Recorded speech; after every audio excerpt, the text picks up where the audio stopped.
Well, Happy New Year to everybody. Welcome to 2024 and our first meeting of the Forensic Science Board meeting this year. I'd like to call the meeting to order and welcome everybody and please have Elise Strobel to conduct a roll call. Please make sure as members that you speak loudly and clearly. It is a little more difficult over virtual, so we make sure we hear everybody. Yes, good morning. I just want to make sure you can hear me well.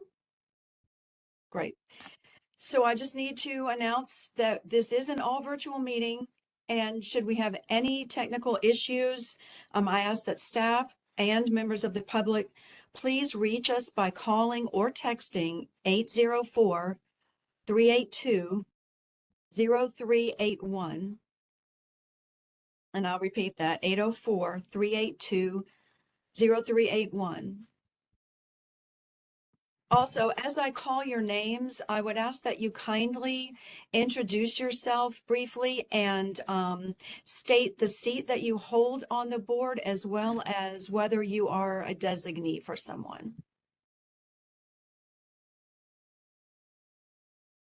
Okay, Delegate Williams.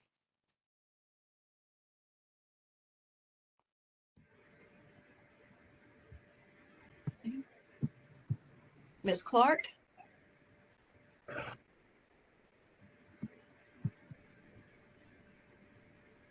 Chief DeBoard.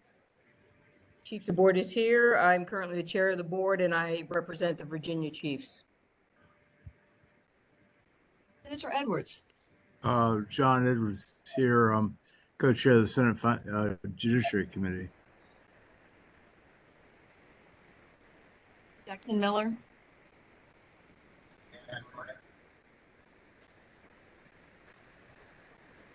Mr. Miller. Dr. Gormley.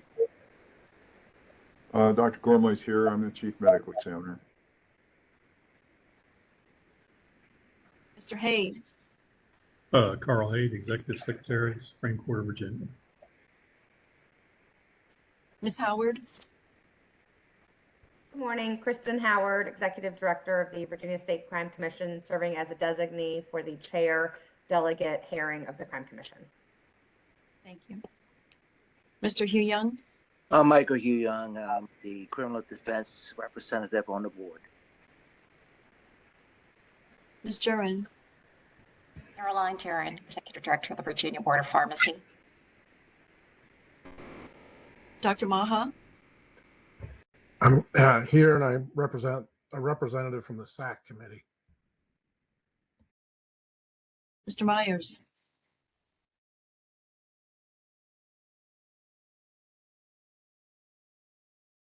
Colonel Settle. Good morning. Representing the state police, I'm the superintendent. Thank you. Ms. Stamos. Oh, my apologies. Mr. Robleski. Good morning, Brandon Robleski, the Attorney General's designee. Here in the stead of Deputy Attorney General Theo Stamos, I'm the Section Chief of the Attorney General's Special Investigations Section and the Actual Innocence Section. Ms. Tony, Dr. Tony. Denise Tony, Director of the Division of Consolidated Laboratory Services. Okay, I'm going to go back and see if anyone has joined. I don't see some of these names, but Delegate Williams. Yes, ma'am. Delegate Williams here. I'm the designee for Les Adams today, I believe. Ms. Clark.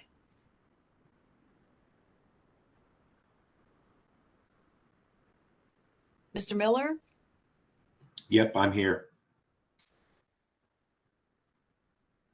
Thank you. And if you would just kindly introduce yourself and state the seat that you hold on the board. My apologies, Jackson Miller. I'm the representative from the Department of Criminal Justice Services. Thank you.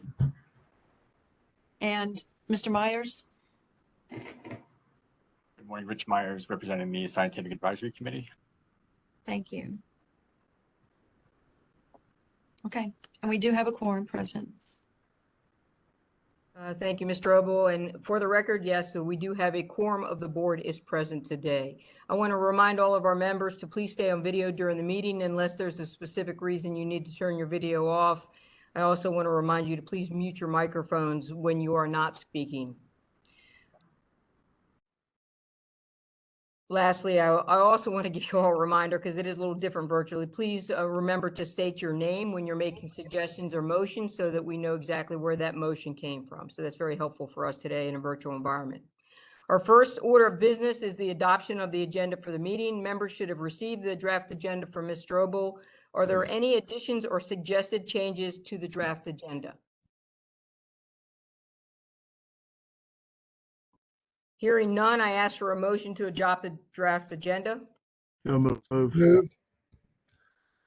Please state your name, whoever's making the motion, please. George John Mahon. Edwards. George Maha made the motion. Is there a second for that motion? John Edwards. I second the motion. Motion seconded. All in favor, say aye. Aye. Aye. Aye. Any nays? Okay, that vote is, the agenda is adopted, that vote passes. Our next agenda item is approval of the draft minutes of the October 12th, 2023 meeting. Ms. Strobel previously shared these draft minutes with you as well. Are there any proposed changes or amendments to the minutes? Madam Chair, Yes, ma'am. I do have a change to make. It was brought to my attention this morning on line 58 under adoption of agenda. Mr. Maha should be Dr. Maha. Okay. That change shall be noted for the record. Are there any other changes or amendments requested? Okay, hearing none, with the suggested amendment change to Dr. Maha's name, is there a motion to approve the minutes with the adoption of that change? So moved. Who is that? Who's making that motion, please? Senator John Edwards. Senator Edwards made the motion. Is there a second? Bill Gormley, I second. Dr. Gormley seconded the motion. All in favor, say aye. Aye. Aye. That motion passes and the minutes are approved with the change. We're at the board chair's report. I don't have anything to report to the board today, so we'll move directly to the director's report. And I'm going to call on Director Jackson to provide that to us right now. All right, thank you. Let me share my screen and hope for the best.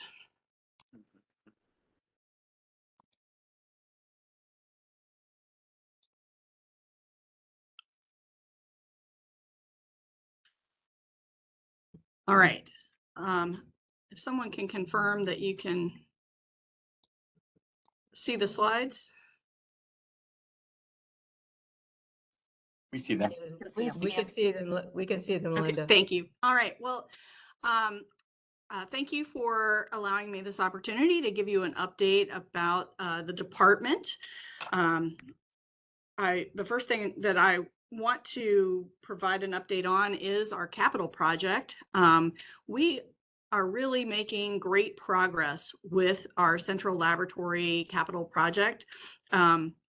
Just to summarize for those of you that are new, we have a new facility that is in the midst of being built up in Hanover County near the Richmond Times-Dispatch printing press facility, which will provide us a lot more room for both us, the department, as well as the Office of the Chief Medical Examiner. Great space for providing training to law enforcement in particular, and space that we will be able to expand if needed in the future. As well as plenty of parking for anybody that comes for training, which is something that is severely lacking here in downtown Richmond. But we are on schedule, we are on budget. And this is the picture here of the person on the very right is Dr. Dave Barron. He's my deputy director, and he is the person that is facilitating this project for us. So he is out there at the site twice a week and working with Mary Ann Petrie, who is our project manager from the Department of General Services. And together they are keeping abreast with the progress of the the project, as well as providing information on the needs of DFS and the medical examiner's office as things arise. So the original schedule did have that the structure would be complete in Q4 2023. And we did go out and participated in a topping out ceremony, which is when the very uppermost last beam is placed on the top of the facility. And so you can see that the beam was signed not only by us, but also by all of the folks who are out there on site working. And it was really a testament to those folks working on the project and a celebration for them as they swung that beam up to the top. So again, on time. So on our website, there are updates to the project if anyone is ever interested in that update. So since we met last in October, we've been busy from the management side of DFS. We have held our annual management review meeting, which is when we go through and we have all of our program managers and our lab directors and other administrative directors who look at a lot of different things having to do with the department, looking at changes that are made and the efficacy of those changes, looking at all sorts of different aspects of our quality system. And so that is a really important meeting that we have each year that's on site in Richmond. After that, in December, I provided my annual director's address to all staff, and I did that. I gave it in person here in Richmond, but it was on Teams for the other regional labs, and that's kind of a state of the agency sort of presentation where I take the opportunity to talk about some things having to do with the overarching department that people who are working in the scientific areas might not have to think about all the time. Some of the governmental stuff that we do, as well as providing the opportunity to talk about quality and talk about ethics and other things that are important to talk about each year. And lastly, we had our emergency preparedness tabletop exercise late in December, and that was always an interesting thing to do, where we had a scenario. This one, it was actually an active shooter type scenario for our northern laboratory, and so we all kind of go through and talk through actions and things that would need to be done and different preparation to see where we might need to fill in holes or so that we kind of think through these kinds of things. So those are things that we've done recently. And one of the things that I talked about in the director's address, and we also kind of look at during management review, are our mission, vision, and values. And so as the Forensic Science Board, I thought I would just kind of refresh you guys with our mission, vision, and values. And our mission is pretty much designated by statute, and that is to provide laboratory services in criminal matters in the Commonwealth, to support the criminal justice system with quality and timely services, and to advance the understanding of forensic science in order to promote public safety. And so, this is kind of outlines our marching orders, and everything that we do should be kind of tied back to the mission. And it does include pretty much everything that we do, from the testing, focusing on our quality and our timeliness, as well as our training that we do. So for our vision and values, our vision is basically how we see ourselves carrying out our mission. And our vision is providing unbiased support of the criminal justice system by leading in the field of forensic science. And we work towards accomplishing our agency vision by maintaining our independence during our analyses and our testimonies. And in addition, we work with and within the forensic science community to help lead the field of forensic science by serving on multiple different groups that develop standards, by participating in assessment of other forensic laboratories and other types of activities such as that. And with our values, we have a commitment to quality, integrity, impartiality, diversity, and resilience. And so it's very clear, I think, how we value quality, integrity, and impartiality in all that we do. We did add diversity and resilience a couple of years ago. We recognize the value of having a diverse staff, and we have focused efforts on community outreach to increase our diversity by providing information about forensic science to different educational programs to hopefully pique interest in the field. We also recognize the importance of resilience for our staff members and for the agency. This year, we did provide a series of stress and vicarious trauma workshops, which hopefully provided tools for managing individual stress. And as an agency, we are working to ensure that we have redundancy for all of our different tasks so that we can be resilient as an agency as well. So as a just reminder, with our post-conviction project that has been completed, those case files are going to be returned to the State Record Center. And so we're in the process before they get returned to the State Record Center of taking the evidentiary sample extracts, drying them down so that they will be able to be stored at room temperature.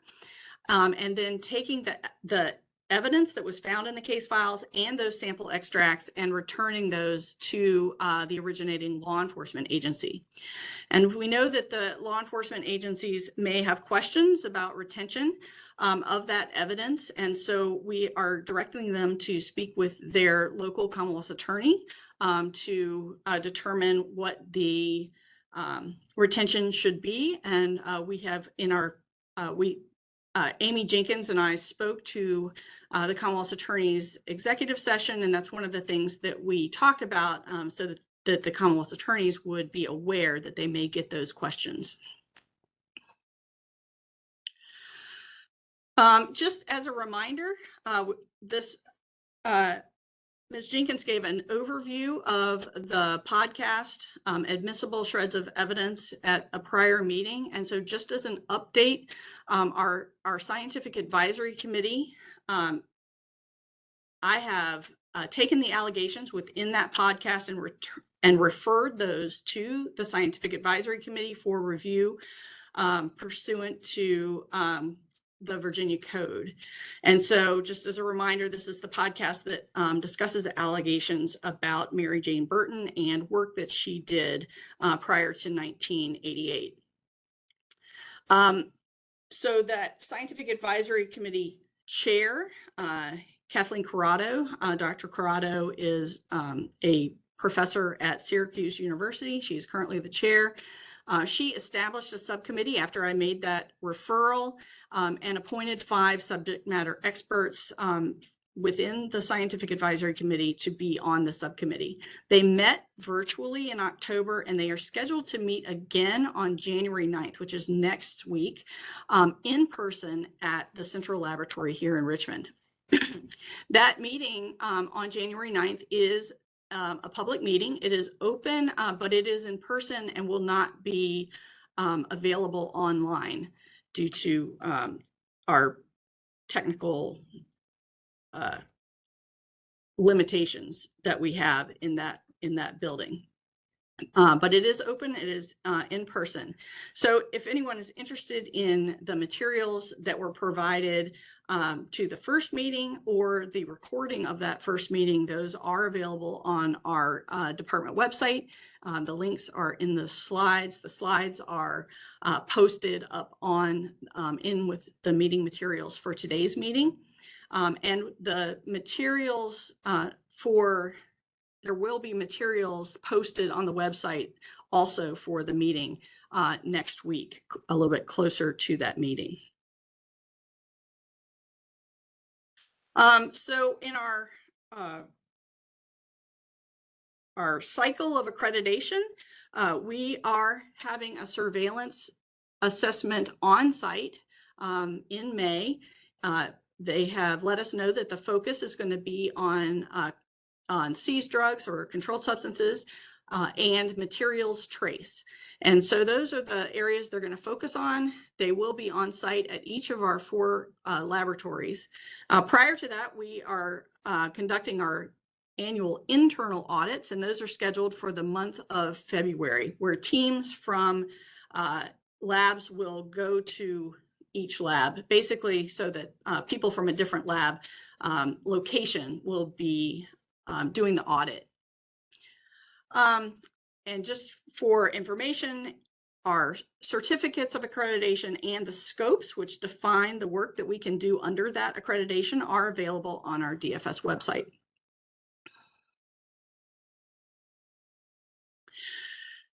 So last year we had a meeting of our customer working group, which is that group that we've put together to seek feedback from customers on evidence submission policies and the services that we provide.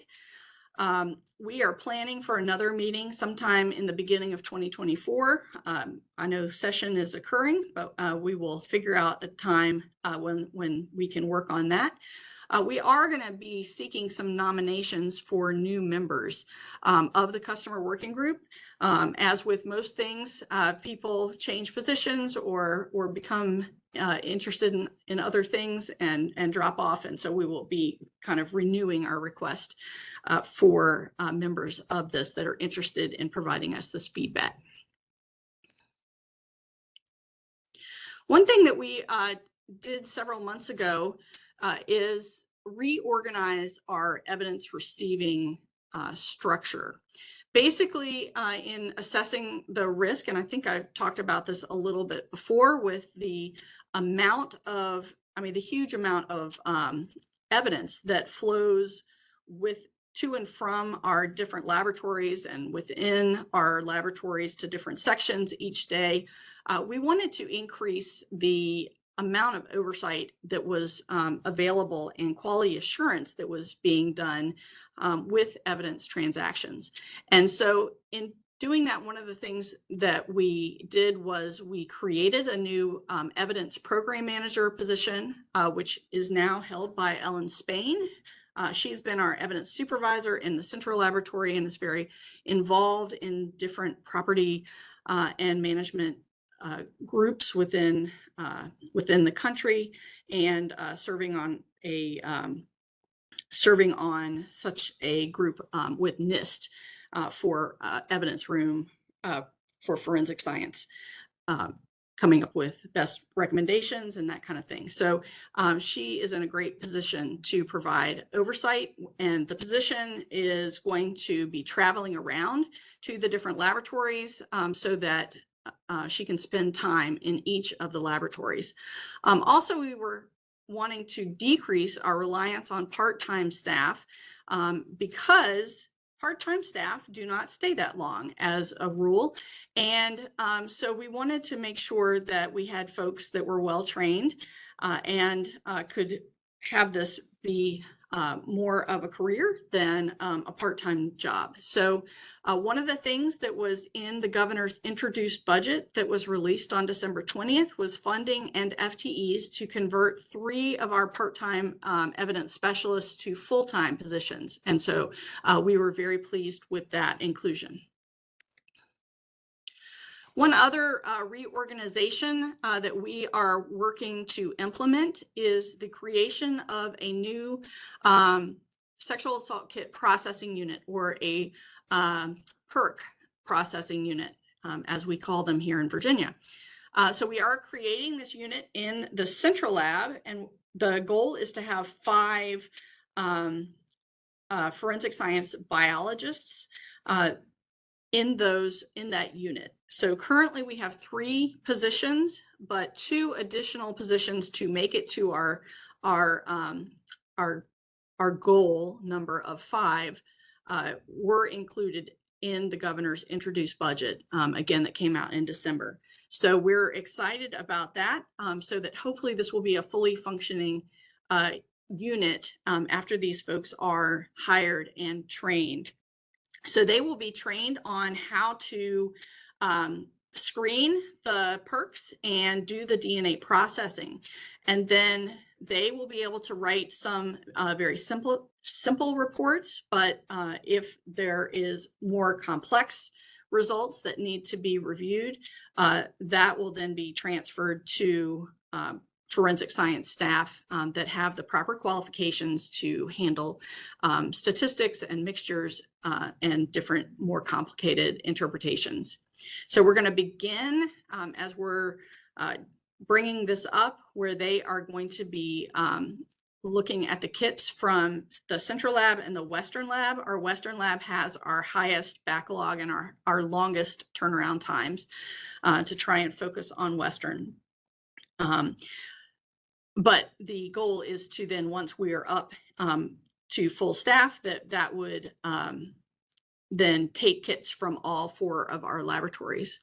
This is one of the ways that we are going to be focusing our efforts to expedite sexual assault evidence. One of the grants that you have approved us to apply for each year is the Block grant. The CBER grant, which is the Capacity Enhancement Backlog Reduction Grant. And we receive over $1.5 million each year from that. And so we are striving to continue to be able to be eligible for those funds. And so one of the things that is new in that grant is having documented policies that prioritize samples from homicides and sexual assaults. And so this will be one way that we will be able to meet that. Administratively, the end of the year is always a busy time. This is just a list of different things. Obviously, the annual report from the Forensic Science Board that was submitted by your group is now proper. It was properly submitted on time and is available from our website, but also on Town Hall. And then the various and other reports dealing with workforce planning, salary administration, and our annual ARMIX training, ARMIX report, which is the result of efforts that go on throughout the entire year, looking at different risk that is within the agency, both mostly from the administration level. And so it's a good complement to our scientific accreditation. The Forensic Science Academy, last year we did have 3 sessions that completed their training. We had a great group of graduation keynote speakers that provided really excellent remarks to our graduates and to all of us, truthfully. The first session for 2024 begins on January 29th, and I provided you a list of the agencies that will have a member of that class as they are coming through. And so it's really an important program to give this this crime scene, much more broad and thorough crime scene training to folks from across the state. DFS did recommend 2 compounds in October for the Board of Pharmacy to consider whether they would want to put them forward as through their expedited scheduling regulatory process. The 2 that we recommended are ones that we have seen in evidence, and they are hallucinogens. So that would be for Schedule 1 under the hallucinogenic drugs, and those are listed there. One is a tryptamine. We are working through our master equipment replacement plan. We have a lot of really expensive equipment, scientific equipment, and generally equipment has a lifetime between, depending on what it is, between 7 and 12 years. And so in order to be able to purchase those on a, in a way that doesn't break the bank in any one year, we have a master equipment replacement plan where those are rotated out based on the manufacturer's recommendations and that type of thing. So this is just a list of things that we are working on buying. The one that I wanted to speak about is the breath alcohol instruments. I've talked about it a couple of times now, and it's taken an extra amount of time to put out the procurement paperwork. And part of that is that we had worked with the Department of General Services Division of Purchases and Supply. They were going to assist with this. And then we were checking with VITA to make sure, because the instruments have to communicate back with the system at the laboratory, to make sure that we were good to go with VITA. And VITA reclassified the procurement as a major IT procurement. And so that meant that we had to quickly tool all of our documentation for how it would go out to meet the VITA standards. And so we have gotten all that to VITA. They have finished their review, and the invitation for bid should be released soon.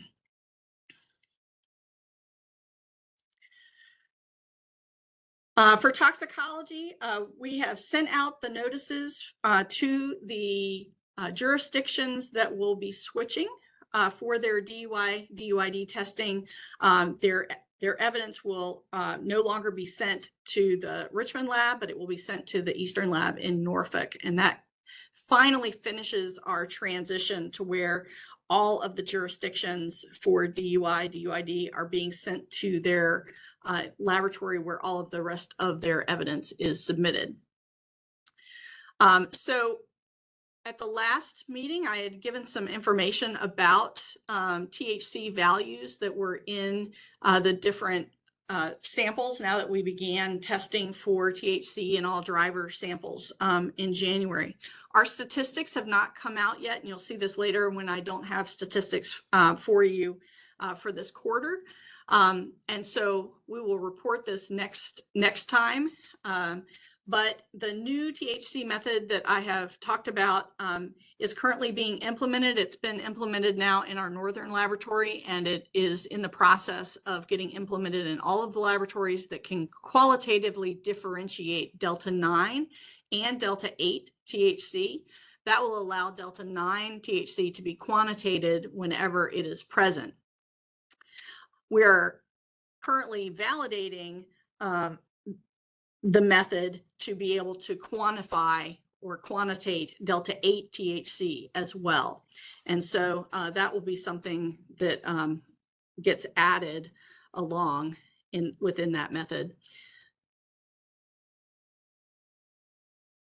So case statistics, as I just said, the year-end statistics, they'll be finalized after January 6th. And so we will be able to provide information about our statistics after January 6th. But the one thing that I am excited to show you, and hopefully this is going to work, that I can actually show you, is that our dashboard for case statistics has been launched.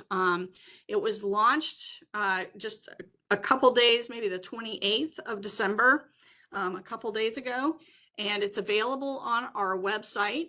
And it allows for people to see how many cases were submitted by the different disciplines, how many cases were completed within that time period, what the average turnaround times, and then the current backlogs. And all of that can be seen. So I'm going to click on this and hope for the best. Of course, that didn't work.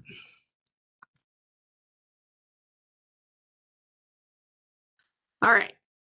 So so right now, if you go on our website and let's see, Chief DeBoer, can you just nod if you can see the website? Okay, thank you.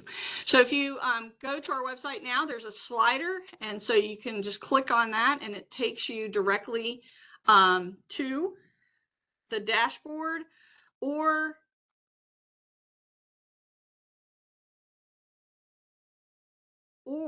under About DFS, sorry, there's the case statistics dashboard as another way to get there.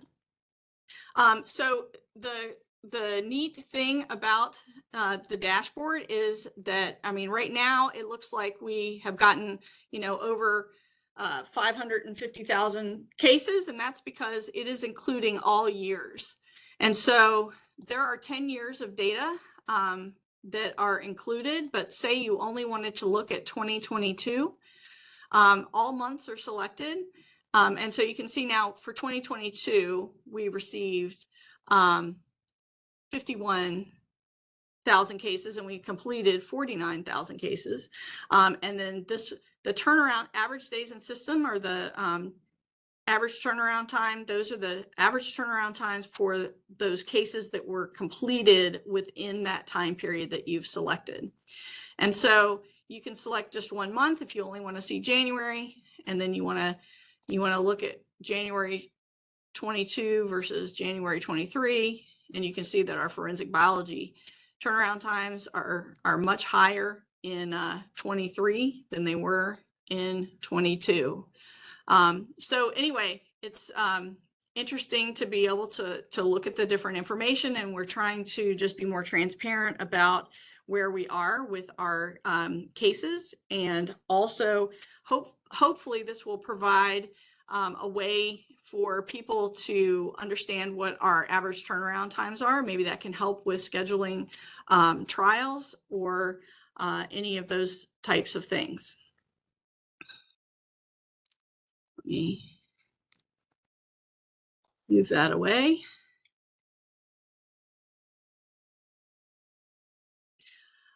All right, and to kind of finish up with our resources, I had talked last time about the fact that we did end with a general fund balance of over $2 million.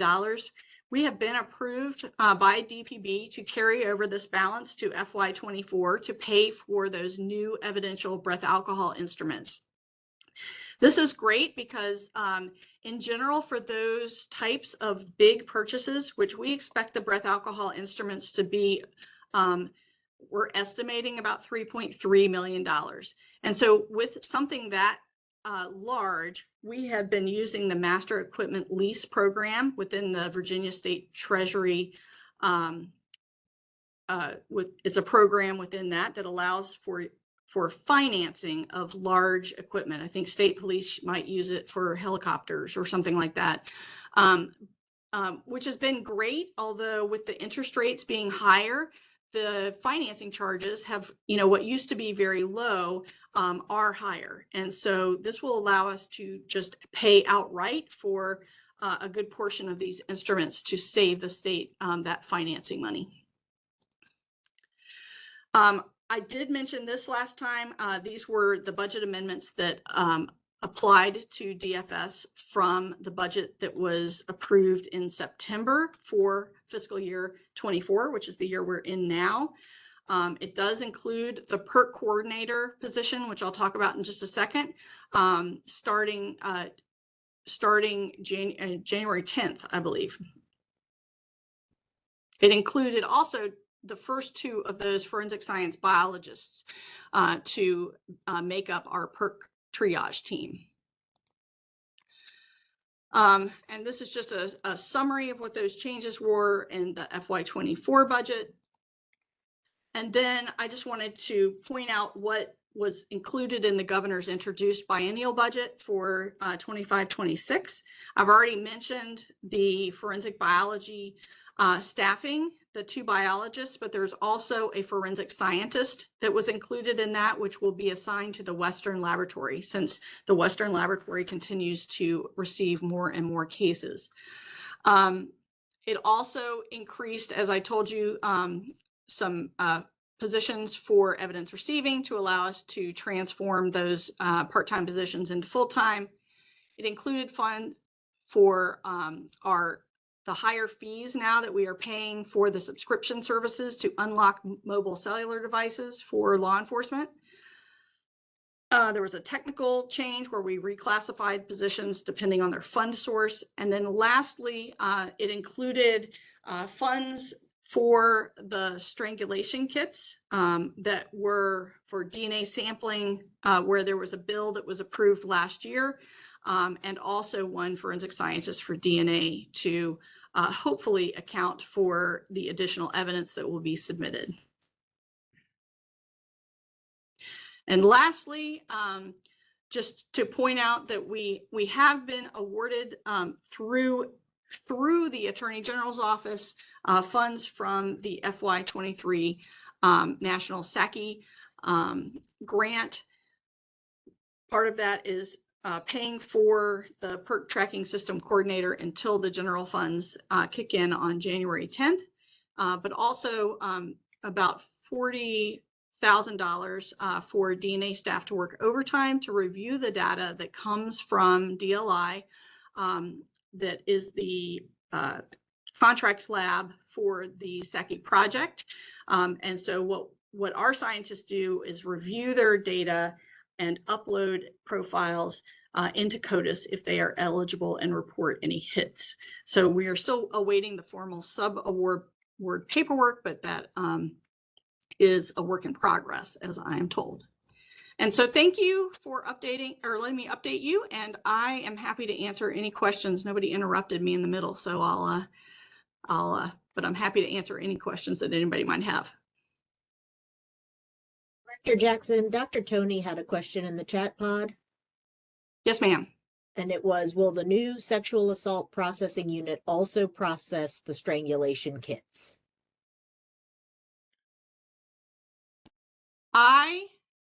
At least not initially, because initially it's going to take a little while for those to, to be able to do all of the perks.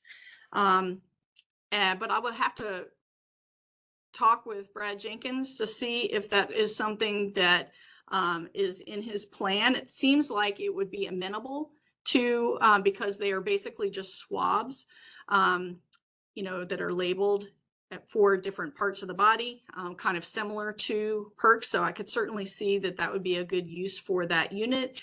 It is expected that a lot of those samples would be more complex mixtures and would need to then be transferred, if they were done by that unit, be transferred to other forensic scientists for interpretation and reporting.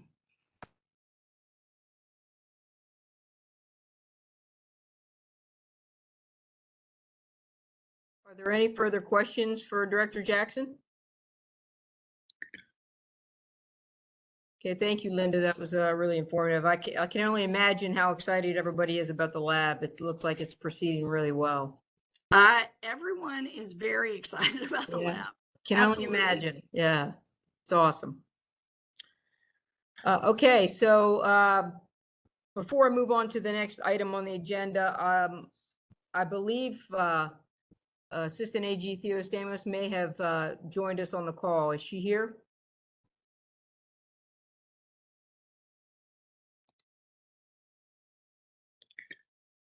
Okay, I had gotten information she had joined the call, but she may have had to take off. So we're going to move to the next item on the agenda. I'm going to call on Amy Jenkins, Department Counsel, to provide a report from the Microscopic Hair Review Subcommittee. Good morning. Excuse me, Chief DeBoer, can you hear me? Okay. All right, I'm going to try this share screen as well. We'll see how it goes.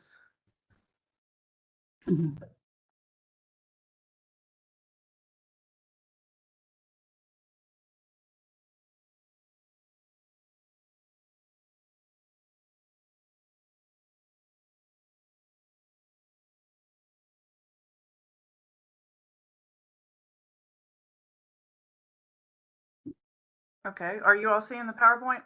Great. I appreciate the opportunity to kind of give you an update on the microscopic hair comparison case review. Just so you know, the current subcommittee members include Megan Clark, who is the prosecution representative, Mr. Young, who is the defense representative, and then Lieutenant Colonel Tim Lyon with the Virginia State Police serves as a designee of Colonel Settle on that subcommittee. For those that are new to this process, because this has been going on since 2016, our review has been ongoing since 2016. And a little bit of background on microscopic hair comparison. It was instituted when the Bureau began in 1972 and was discontinued by the Department of Forensic Science in 2006 with the advent of DNA, and by that point in time, mitochondrial DNA. So right now, we currently do hair examinations, but those hair examinations are limited to suitability for nuclear DNA and whether or not a hair is human or animal in origin.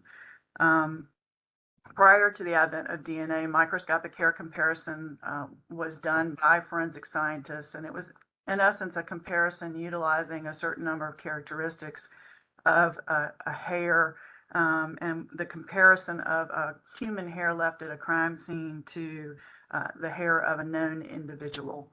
And it could be used to include or exclude an individual, but really could not be used for individualization. And so that was one of the limits of that science at the time period. To review kind of the history of the I'm hoping this is advancing, but I'm not sure it is. There we go. Now we're advancing. Yeah. So Amy, just FYI, we can see your screen that has, oh, there we go. Got it? Yep. Thank you. Now we're better. All right.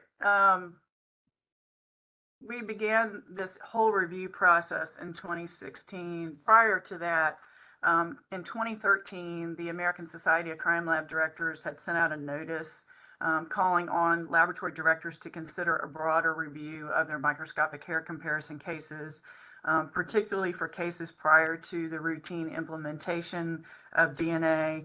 And then in 2015, the FBI announced the results of its review, where it had determined that many of its examiners had overstated their comparison results by saying that it was individualized to a particular person, or that it was, could identify a particular individual from that.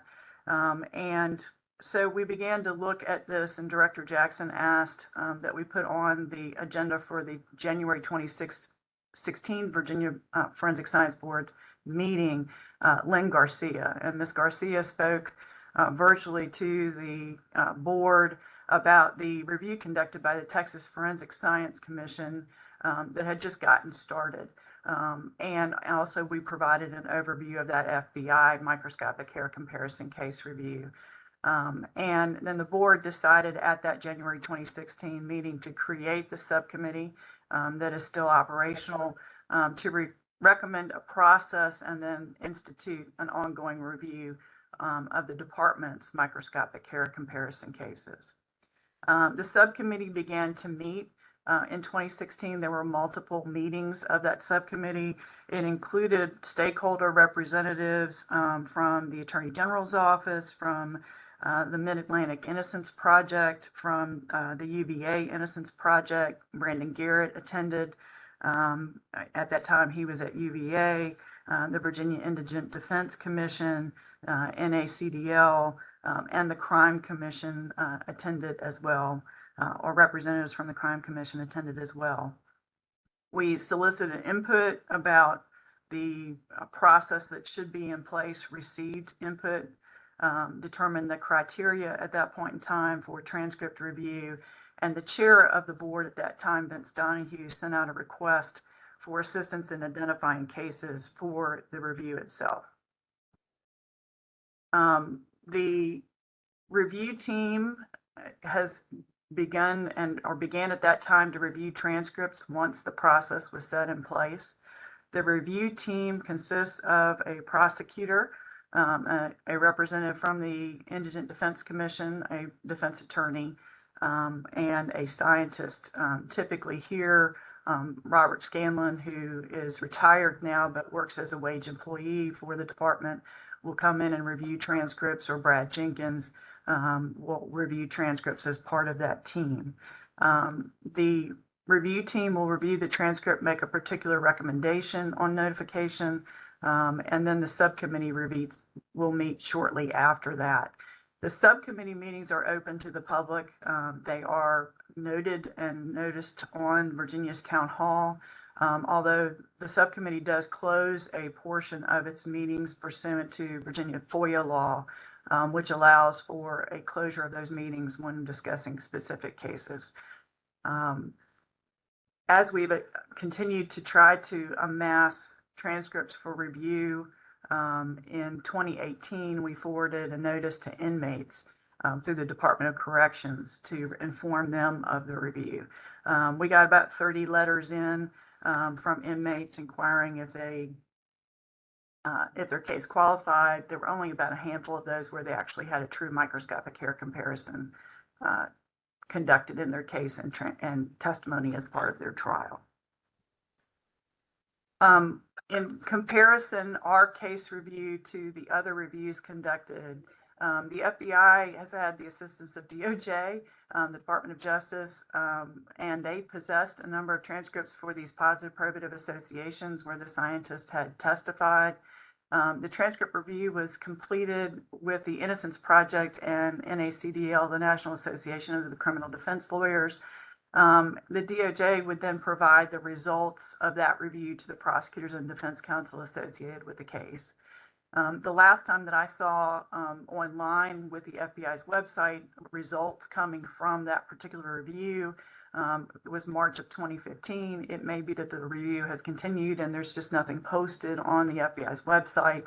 But at that time, the testimony errors that were identified, they identified 96% of those 257 transcripts reviewed had testimony errors.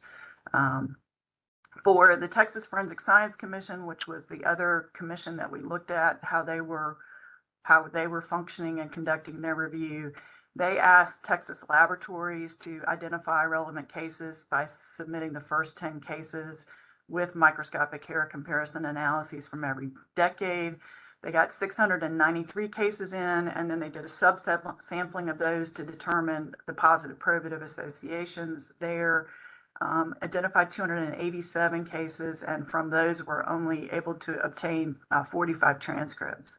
They added in 5 transcripts from death penalty cases, and then they reviewed those transcripts to determine if the examiners had exceeded the limitations of the science, making a particular identification or bolstering their testimony in any way beyond what was appropriate. And then made notifications to the interested party. They did not note any errors that they determined were notifiable in the death penalty cases. Notifications were made in 22 of the remaining 45 cases. We took the criteria from the FBI review and from the Texas Forensic Science Commission, and the subcommittee basically merged those criteria for the Virginia review. They would look to see if an examiner stated that a hair could be associated with a specific individual to the exclusion of all others, whether there was any kind of statistical weight or probability or a likelihood that the hair originated from a particular source which would not be supported by the science. And then a catch-all of any other potentially misleading statements or inferences bolstering, for example, an examiner saying, you know, I've done 1,000 of these cases, or, you know, and no two hairs I've ever seen look so similar. Those types of statements that went beyond what was appropriate for the science. The process itself and is ongoing today is that we have the Historic Case File Project that was funded by the General Assembly. That is a group of wage employees who are scanning the over 1 million archive case files, the certificates of analysis for those 1 million archive case files, and they will, as they scan them, determine if there is a positive probative hair association for the cases. As has been noted in the past, we're at about 300,000 of those cases have been scanned at this point in time. Most of the central cases have been done. We're now moving on to the regional laboratories. We would expect to see a lot of these hair examinations at the central laboratory or at the western laboratory, because that's where we knew the hair examiners were located during this time period. We also take referrals of cases. If attorneys have particular transcripts they want to send to us, we certainly will do that. And as I indicated, if an inmate indicated they had a transcript where hair testimony was provided, we would put that into the review as well. We have no way of knowing whether or not there were convictions from those positive probative associations that are identified by the historic case file folks. So we will send a letter to the circuit court clerks to determine if there were convictions and if transcripts are available.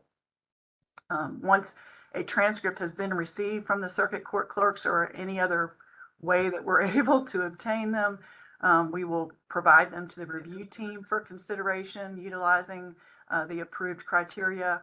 And then the review team's recommendations are reviewed by the subcommittee. And I have seen only a few cases where actually the subcommittee was more in line with making a notification than the review team.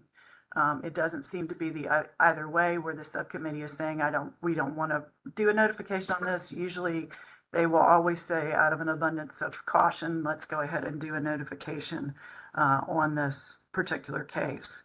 If notification is approved by the subcommittee, the FSB chair, currently Chief DeBoard, will send a letter to the parties, and we'll talk about the notifications a little bit further in a minute.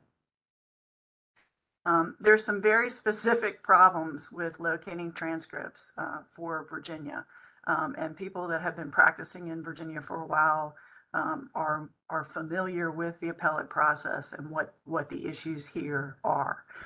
As I indicated, we don't know whether a particular suspect has been charged and convicted. They are listed as a suspect on the certificate of analysis.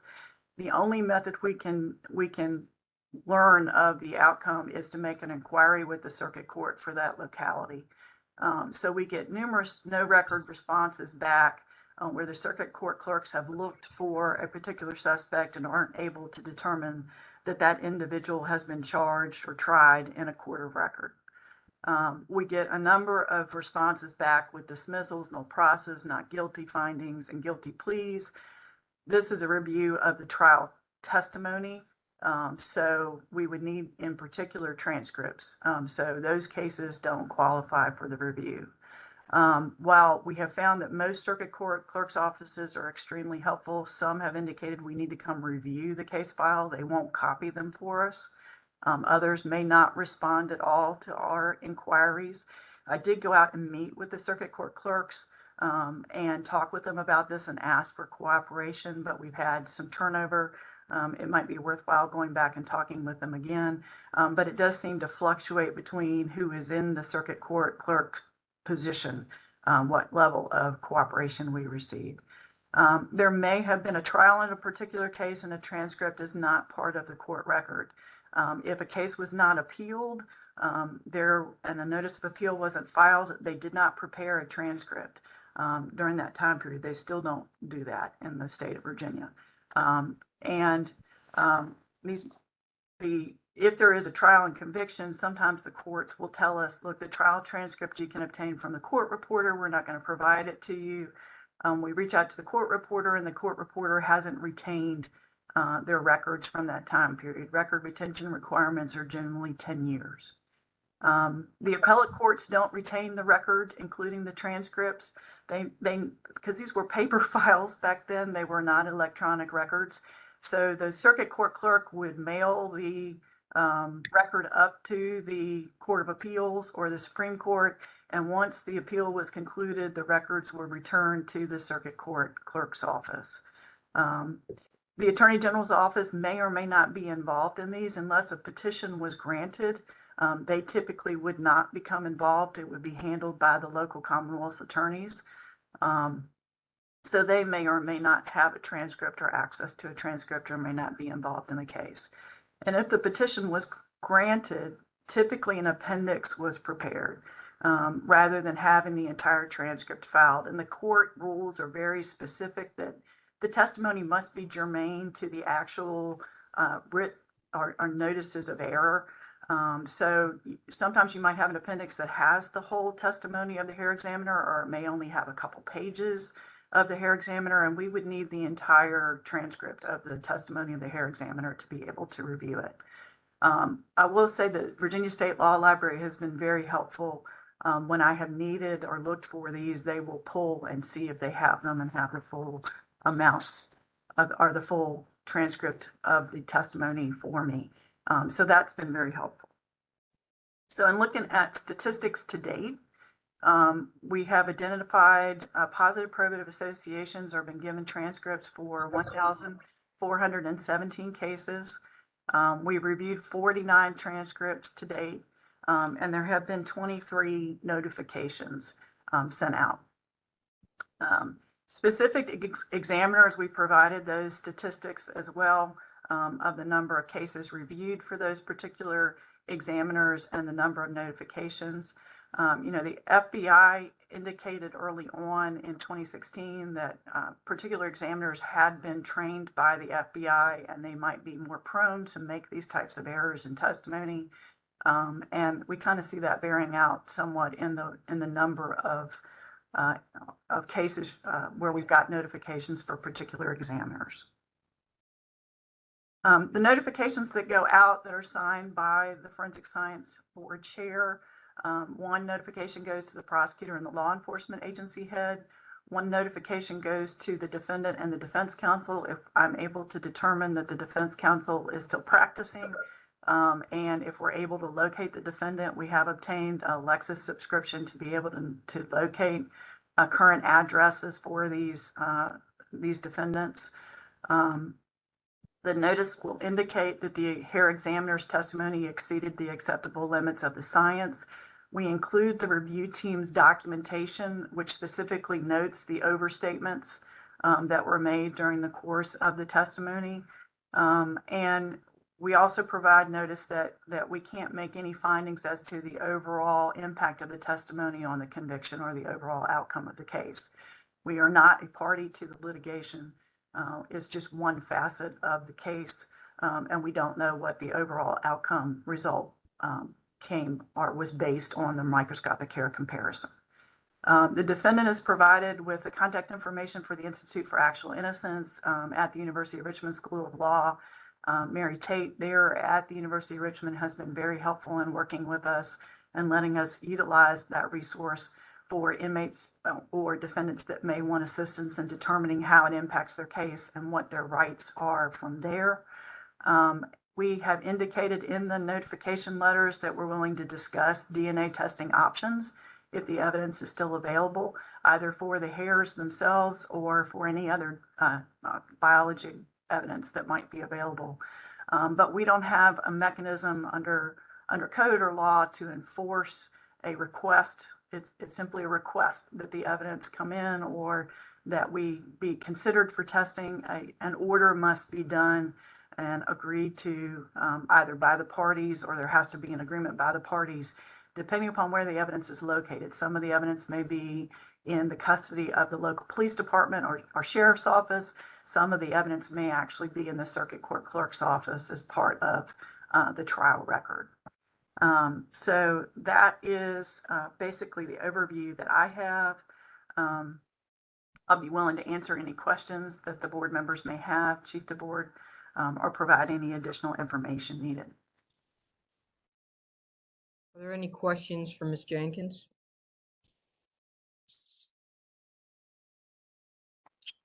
Thank you for that report.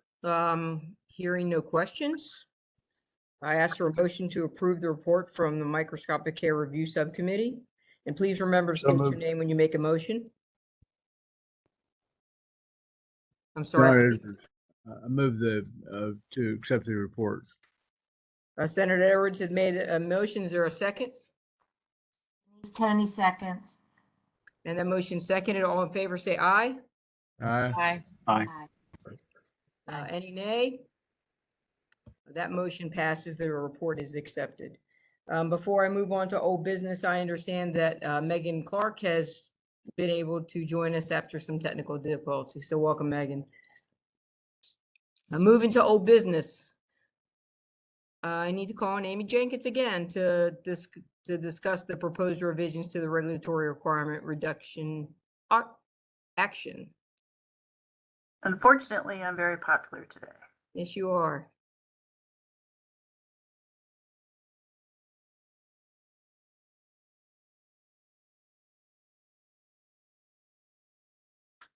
Okay, so what I'm hoping you are seeing is a draft of this fast track. Chief DeBoer, are you able to see it? Okay. We began this fast track regulation last board meeting. You might recall it was to reduce the number of discretionary regulatory requirements in our regulations pursuant to Governor Youngkin's executive orders.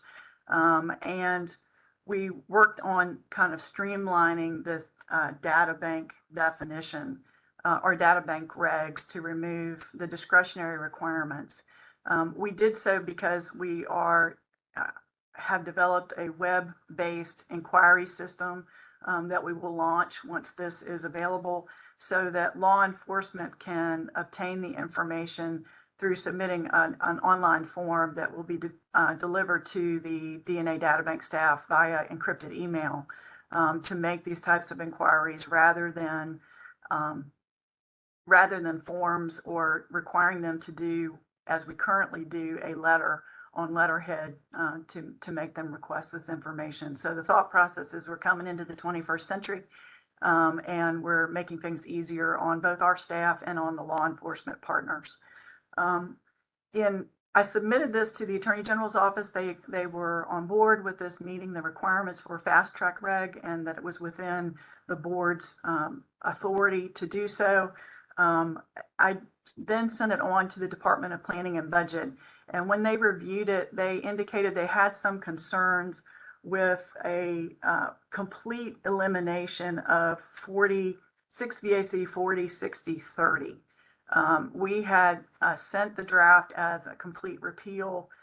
They felt as if Section B needed to remain, which is in essence the reference to a statutory section, which is 9.11104, that says that if the defendant or his attorney would like a copy of the DNA analysis, they can request those directly from the department.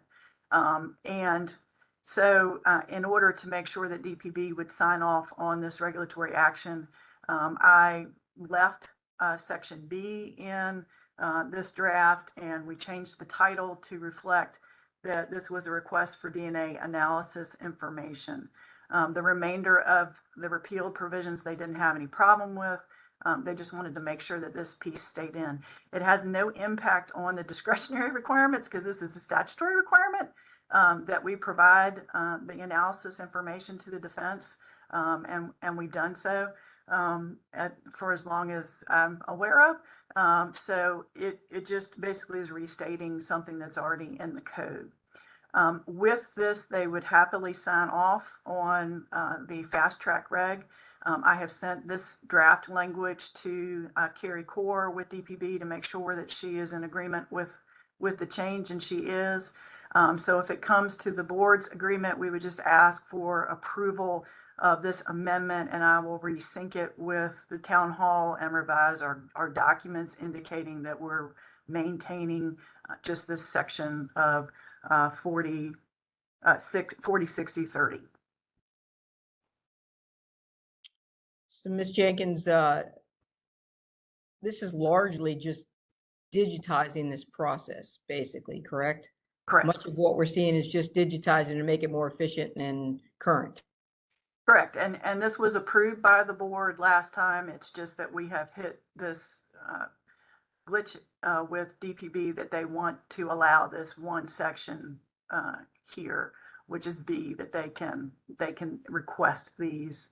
The defense can request these analyses. It's just restating what's already in the code. Okay, thank you.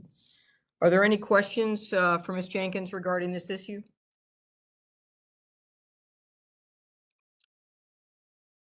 Okay, because of the nature of this motion, I'm going to ask Ms. Strobel to conduct a roll call by individual members for this motion. Yes, and Chair DeBoard, if we would ask to go ahead and have a motion made and seconded, and then we'll do the roll call vote.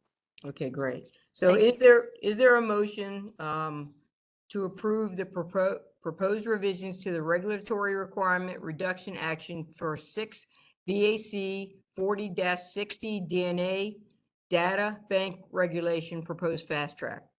I think it's 40-60-30. Yeah, I have, And okay, I have 40-60 on my copy, so it's 40-60-30. is that right, Amy? Yes, okay, so again, I'll restate the motion. Is there a motion to pass the proposed revisions to the regulatory requirement reduction action for 6 VAC 40-60-30 DNA data bank regulation proposed fast track?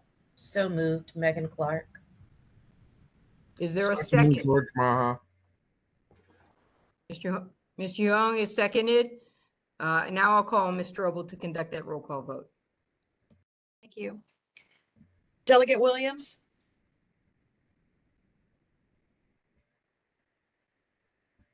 Delegate Williams?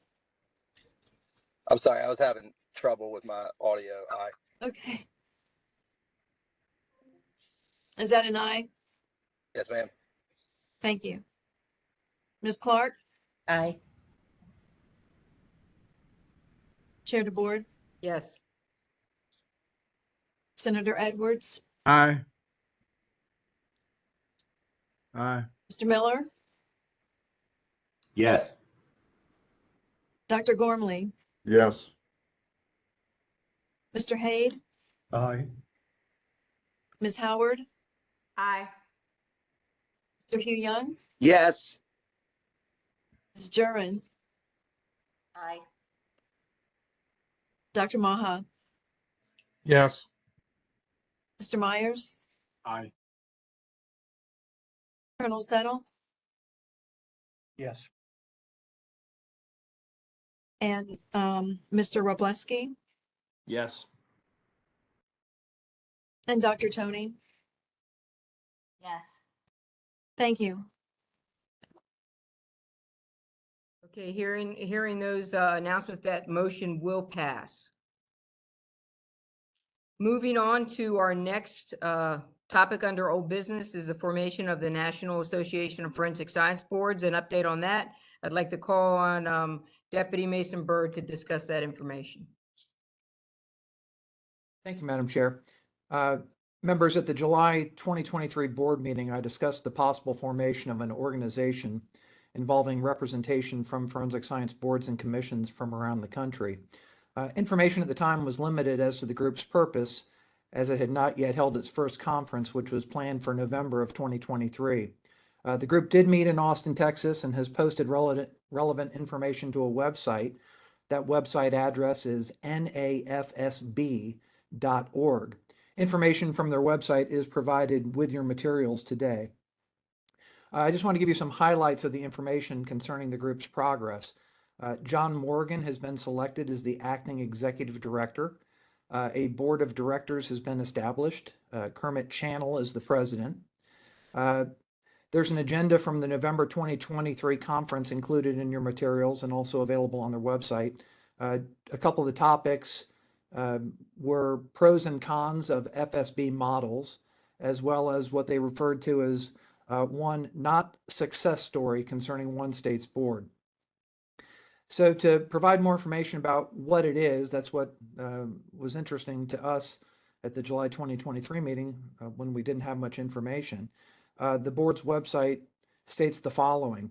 The National Association of Forensic Science Boards, NAFSB, is a grassroots initiative to ensure that state-level forensic science boards are best positioned to benefit forensic science. The NAFSB has been established with the goal of being a means for existing forensic science boards to disseminate and exchange best practices, research, expertise, data, and lessons learned. Many states have forensic science boards, but the scope of their authorities and memberships varies considerably. The NAFSB provides a forum for these groups to communicate and share their different experiences and identify best practices that are most applicable to each state's unique circumstances. The NAFSB can provide technical assistance and training for board members and staff and improve access to the latest forensic science research and evidence-based policy and practice. For states that are considering changes to the structure of their board or developing a new board, the NAFSB can provide information about what has and has not previously worked in regard to structures, memberships, stakeholder engagement, and outcomes. Such guidance will improve the relevance and effectiveness of boards to ensure that they support forensic science improvement and engage with forensic science leaders and stakeholders with a collaborative mindset. On their website, they also have some frequently asked questions. I'll just provide one of them. It states that NAFSB does not believe that there is one model board or commission that would work for all states, but to the extent that state forensic lab leadership and policymakers want to explore formation, association members are willing and open to exchanging information concerning what has worked well in other states. In essence, to sum this up, it appears that the group is still determining what their next steps are, primarily through a conference that they're planning in 2024.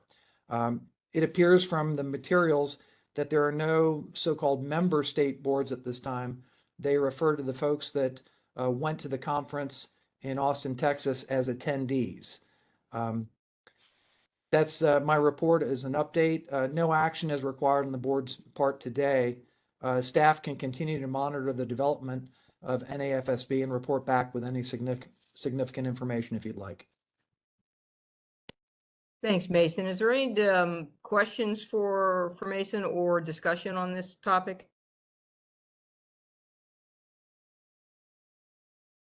Okay, we will move on to new business. I'd like to call Mr. Brad Jenkins, Forensic Biology Program Manager. I'm sorry. Is there a question? Okay, so we are moving on to new business, and I'd like to call on Mr. Brad Jenkins, Forensic Biology Program Manager, to provide his report on the DISC system. Morning, everybody. Linda, can you just wave if you can hear me okay? Perfect, thank you. I am going to attempt to share my presentation.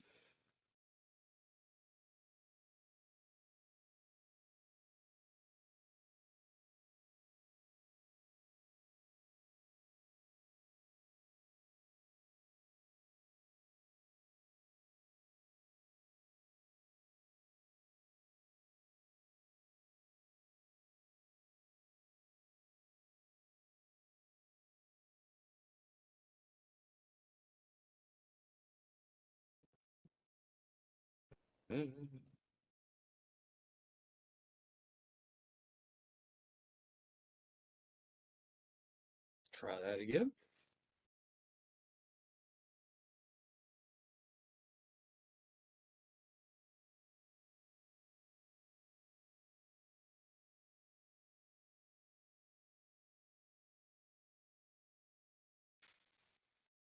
Can everybody see that okay? Yes. Perfect. So this is the DNA index of special concern is what we're going to talk about today, and this is part of Rapid DNA. And another piece of this is actually allowing samples processed by these instruments to be searched in CODIS.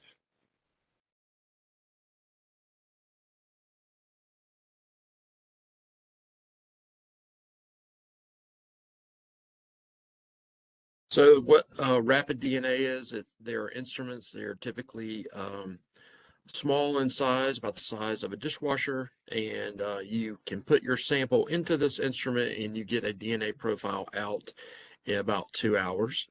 They're available from 2 different manufacturers in the country. And there are 2 basic applications. One is for them to be used in booking stations, and then they are to be processing arrestee samples. And so then this arrestee DNA profile is searched against DNA cases to see if there's any matches. In a future use of this, and it looks like to be rolled out about a year from now, is to have law enforcement be able to use one of these instruments and be able to search that profile in a DNA database in about 2 hours.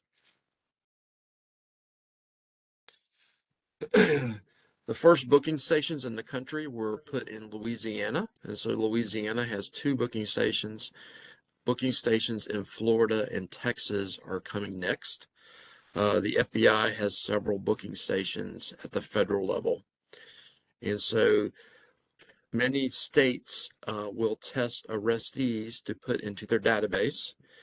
And so this is designed that this arrestee can go to one of these booking stations. Their fingerprints are taken with a live scan instrument and linked to this DNA profile. And so a mouth swab is taken from them at the booking station and placed in one of these instruments. That individual then will go back into holding, and in about 2 hours later, that profile is searched against DNA profiles around the country. It is searched against an index called the DISC index, the DNA Index of Special Concern. And these are unsolved homicide, sexual assault, kidnapping, and terrorism cases. So what our plan is to open up or to help populate these DISC profiles and to allow law enforcement to tell us what cases that they would like to enable and to be searched at this level. And so the case has to be an open case, it has to be unsolved. The statute of limitations has not expired on it. Law enforcement has to be willing to investigate the case and extradite this person from one of the states that has one of these rapid DNA programs back to Virginia. We'll need a 24-hour contact information from that investigating agency. And we'll need basic like case numbers and the name of the investigating officer. We'll put this information, let's say we start in Norfolk. Norfolk has an unsolved rape case. We'll get all that information from Norfolk and put this information into our database. The information will be the contact of that officer in Norfolk, the 24-hour contact number, and their case number. If an arrestee then is processed in Louisiana and there is a match to their rape case in Norfolk, then the Norfolk investigators will get what's called an unsolicited DNA notification. It'll be routed to the ORI number for that law enforcement agency, and it'll travel through the data lines that are already used by the law enforcement agencies or the National Law Enforcement Telecommunications System. And so that way Norfolk will be able to see that they have a potential match to a person in Louisiana. The lab, the last bullet point there, is that we will also be able to see that match, and then we will contact the law enforcement agency, Norfolk, to let them know that they have this to make sure they're following up on it. So if a hit occurs on a Saturday, the lab is closed on Saturday, then Monday, hopefully they've seen that on Saturday, Norfolk has seen that on Saturday, then we'll reach out to Norfolk and let them know they have a match as well when we're back in business on Monday or Tuesday.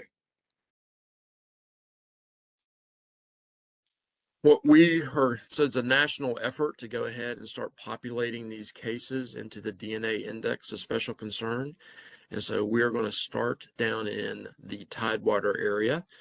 We've identified some cases that meet all these criteria, and they're going to reach out to the individual law enforcement agencies to see if they would like to enable these cases to be searched on a near instantaneous basis if an arrestee sample is taken. The important piece is that last statement down at the bottom. If law enforcement decides not to enroll their case, they'll still get the hit the old-fashioned way. It'll just be a couple days later. And so there's not a risk of missing that hit, but it's easier to process that hit if the arrestee is still in custody at the booking station.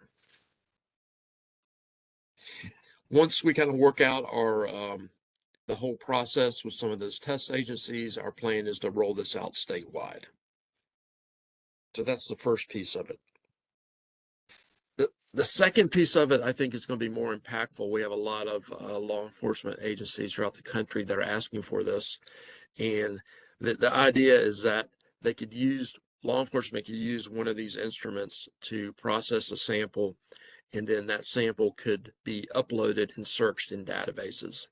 And so currently that is not being done. It's not allowed to be done yet.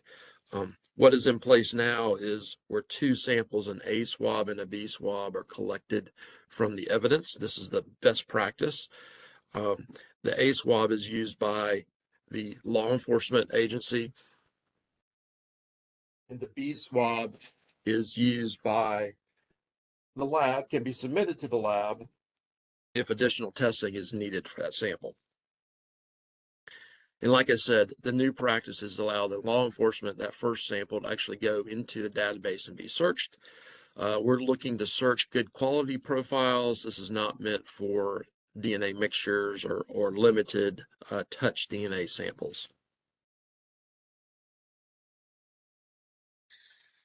Requirements: the DNA testing will be done under the lab's accreditation umbrella. There are new, these instruments use what are called chips. And so there's new chips that are being designed for these instruments right now. And they're going to have to be tested and validated, have to have training of law enforcement staff, proficiency testing. And then before that data can be searched into a database, it has to be reviewed by a scientist on our end. So where are we? Where is this in from a national perspective? The new chips I spoke about are being tested. The accrediting bodies are working on the expansion of scope. We have some of those documents already, and the additional testing standards are being developed and will be available for review later on in 2024. So this past topic of the crime scene samples is more of an information type topic for you. You may see additional funding requests come in from law enforcement agencies because they want to buy these instruments. They're around $200,000, $250,000 each. If all of this falls into place, additional funding requests may come in from us on staff to help develop this. But it's just something we're going to have to keep our eyes on with a start date in early 2025. But a lot of things have to fall into place before we get there. And that is all I have. Thank you, Brad. Are there any questions for Mr. Jenkins? Okay, thank you very much. Our next item on the agenda, I'd like to call Ms. Amy Jenkins, Department Counsel, back to provide her report on the reasonable degree of scientific certainty. Ms. Jenkins. Last time, I promise. I was asked by Director Jackson to talk a little bit about the use of the term reasonable degree of scientific certainty in the courtroom. And how it is disfavored by the scientific community. She indicated when she gave her report that we talked to the executive session of the Commonwealth Attorneys Association in December, and I also spoke with them about the same topic. And I will say that as I sat there and began to talk, it was clear that most prosecutors in the room thought I had simultaneously grown 3 heads. When I indicated to them that reasonable degree of scientific certainty had no meaning to the scientists. I have been doing this for 29 years. I just calculated that. I had always told everybody 25, but it's been 29.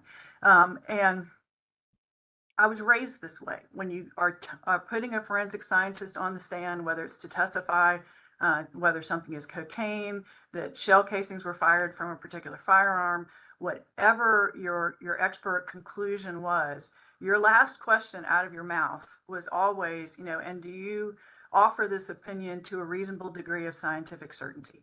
And then you sat down because that was your bullet shot, pardon the pun.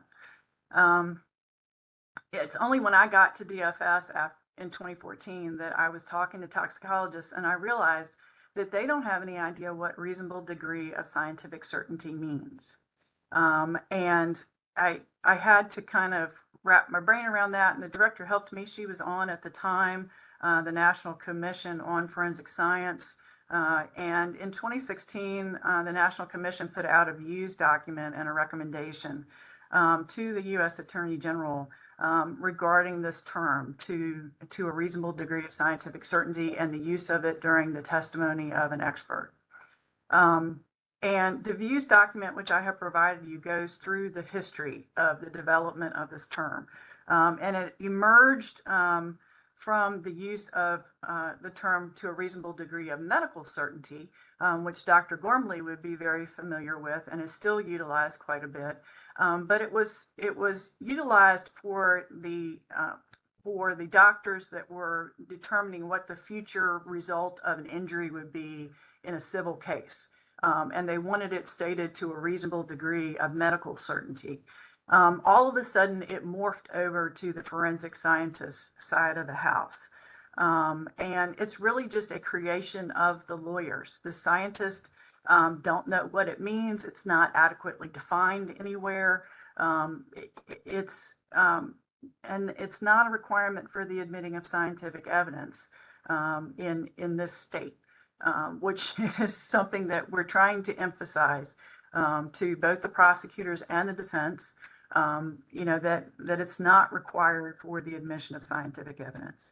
I've done a research in Virginia case law. There's no requirement there. There's none in the code.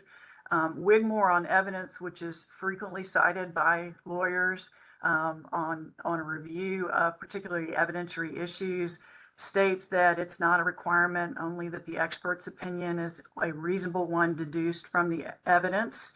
It just can't be the favorite phrase of Director Jackson, Ipsy Dixit, because I said so.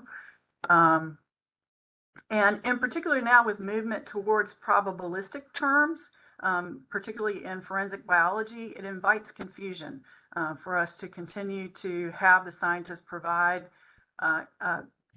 both and require them to testify to a reasonable degree of scientific certainty. As a result of that Commission on Forensic Science, National Commission on Forensic Science recommendation, the Attorney General at the time issued an instruction to the Department of Justice prosecutors and to their scientists not to utilize the term unless they were specifically directed by a judge or applicable law. And if you look at, and I've included in your materials, the uniform language on testimony and reporting from the firearms and tool marks from DOJ, the last paragraph of that actually specifically talks about that an examiner shall not use the expression reasonable degree of scientific certainty unless they are required to do so by the judge or the applicable law. The Virginia Rules of Evidence, and I'm going to share Rule 2702 here for you to take a look at, and hopefully this will be as good as I've done it all the other times. Are we seeing 2702, Director, if you can nod? The last paragraph, B, talks about the form of opinion for scientists and for scientists and scientific testimony in Virginia. And it talks about a reasonable degree of probability, which I would submit our scientists also would have an issue with. But then there's an or it may address empirical data from which such probability may be established in the mind of the finder of fact. And then it goes on to state that speculative testimony is not admissible. And so the rules itself talk about empirical data, and empirical data is data derived from reliable measurement or observation, or evidence that's observable by the senses, or in some cases using calibrated scientific evidence, which is what our scientists utilize when they are examining and coming to their conclusions regarding the evidence. The prosecutors who like to yell at me when I am talking to them from the back, Ms. Clark can attest, yelled, well, what do we do instead? And the real simple thing is just let the scientists testify about their observations and their conclusions. And the recommendation or the views document from the Commission on Forensic Science actually talks about that towards the end, that the expert should make a statement about the examination itself, including an expression of the uncertainty in the measurement or in the data. The expert should state the bases for that opinion, the underlying information, studies, and observations, and the limitations relating to the results of that examination. So the end result is just don't ask the question to a reasonable degree of scientific certainty. So we're going to continue to try to work on pushing that mission out to the prosecutor, or that message out rather, to the prosecutors and the defense attorney, and to the judiciary as we're able to do so. But it's just something that we thought you all would be interested in and would maybe help us in getting that message out. Question. Mr. Young. Yep, go ahead, please. Good luck, Amy. What you're going to have to do is going to get an appellate decision by the Supreme Court of Virginia in order for them to say, well, we're not going to use that standard anymore. Because right now, all the judges that I've been before, unless I ask that magic question, I'm not going to get that opinion in on any kind of expert, because everybody has been ingrained like you and me. I've been doing this for 42 years. And every time I put an expert on any expert on, that's the magic question. Can you testify to a reasonable degree of blank certainty, X, Y, and Z? So, I mean, that I've read this, and that was news to me too. So thanks for doing my research. That way, if I ever want to get a scientific expert in and not testify to a reasonable degree of scientific certainty, I can quote that to the judge, and the judge is going to say, Mr. Young, you have four heads, okay? And so I think, yeah, we can try, but it's going to be up to the attorneys, and it's going to take an appellate court case here in Virginia to specifically say an expert, a scientist does not have to give an opinion to a reasonable degree of scientific certainty. That was my question, and I think Mike put part of the answer in the question. What do we do? What's your suggestion when the judge just interjects the question? Because, you know, I have had the experience where the judge just cuts me off, interjects the question, and moves right along. Well, if it's required by the judiciary, DOJ has made that exception, and I think our scientists would respond accordingly. I think it is a culture shift.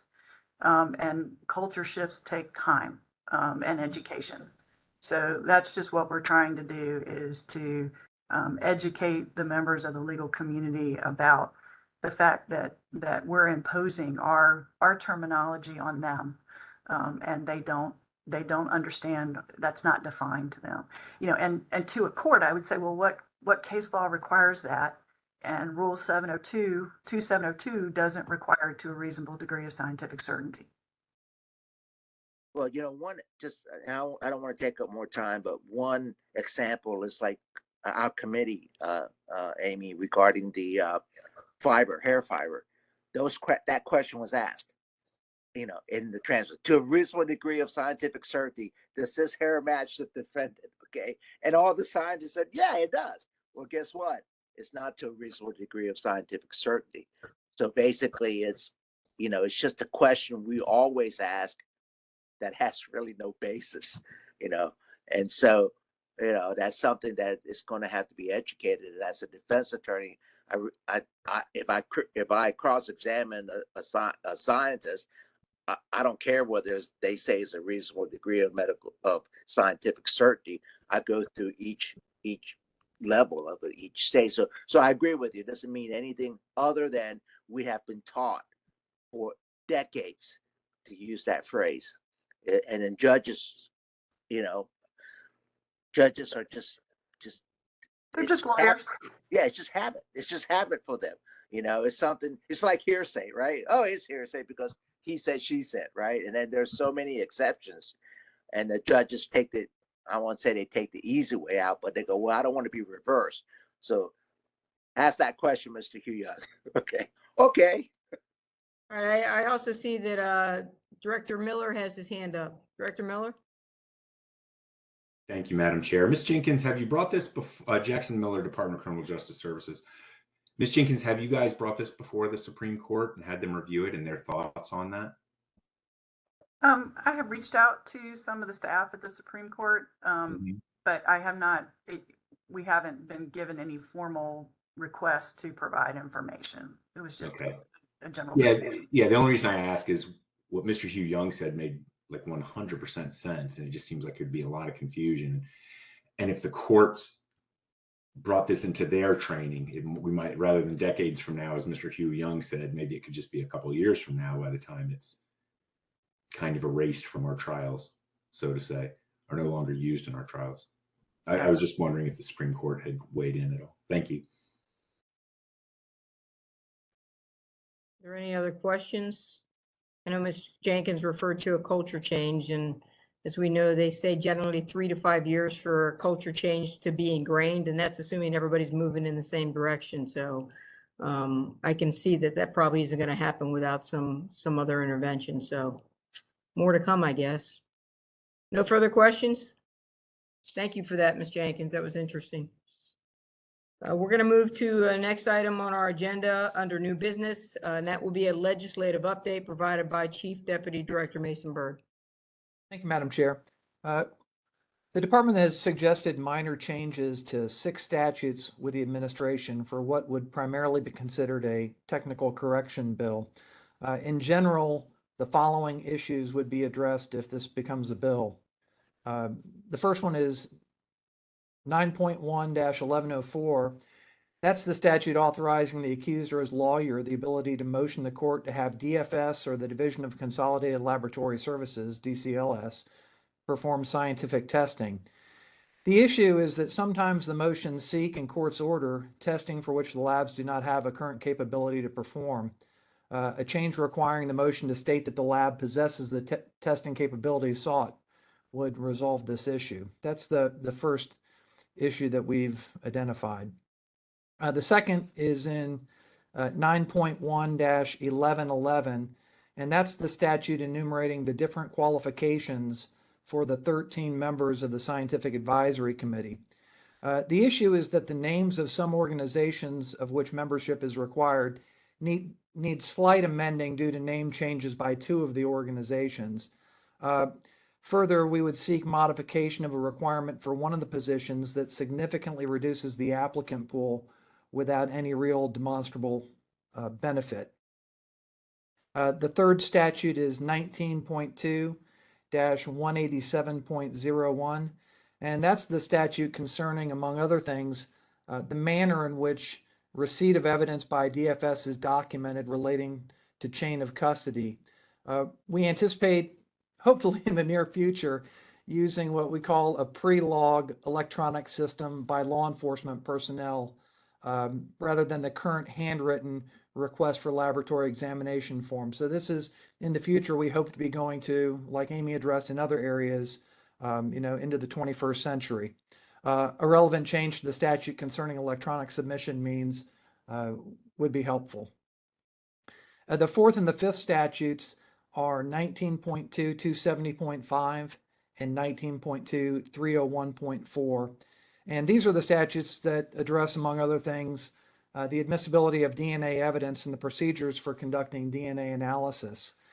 At the July 2023 board meeting, in her report to the board, Director Jackson discussed a May 2023 meeting with the DFS Customer Working Group, in which the group recommended removal of allele tables from the DFS certificates of analysis, which become part of the publicly available court file. So those certificates of analysis are actually filed and the public has the opportunity to view those. These allele tables contain private genetic information not only of the suspect, but of victims and other involved third parties. Changes to both statutes would clarify that certain information need not be included in the certificates of analysis. Note, however, that information relied upon by staff in coming to their scientific conclusions would still be available to the parties as part of the case file through existing legal means. It's not going to take away the ability of the defense to see any of the information. The sixth statute that we've identified an issue is 19.2.310.5. And that's the statute concerning, once again, among other things, to whom DFS may confirm whether or not there's a DNA profile on file for a specific individual in furtherance of an official investigation of a criminal offense.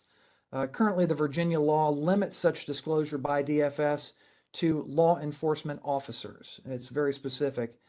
However, DFS often receives such requests from other national DNA index system, which is known as NDIS, criminal justice agencies, such as other laboratories out of state similar to DFS.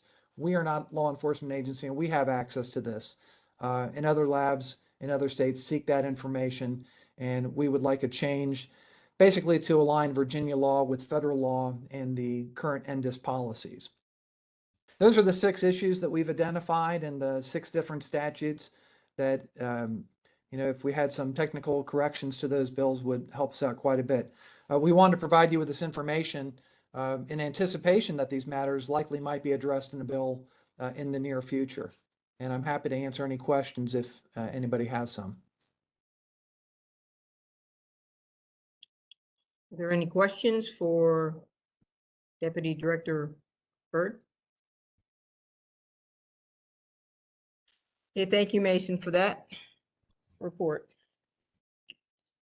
We are going to be moving to the public comment section of the meeting. Members of the public desiring to comment, please use your raise your hand function in WebEx. For those of you dialing in, please call or text 804-382-0381. And please, I'd also like members of the public who are commenting to please state and spell your name for the record. Are there any members of the public here wishing to make a comment today?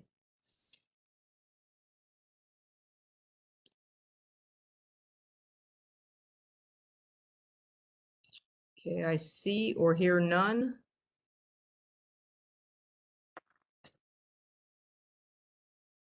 Okay, we will move on to the next section. There are no public comments today for the record. We're confirming the next meeting date, which is scheduled for April 10th, 2024. That will be an in-person meeting back in Richmond. And that concludes our agenda for today. Is there a motion for the meeting to adjourn? Hu Young, so moved. So moved. Is there a second? Second, Megan Clark. All in favor, say aye. Aye. That motion passes. Our meeting is adjourned. Happy New Year, everybody. Please Happy have New a Year. safe Thank you. and a healthy new year ahead. Thank Thank you, you, thank Maggie. you. Good meeting. Thank you Thank you, very much. everyone. Thank you very much.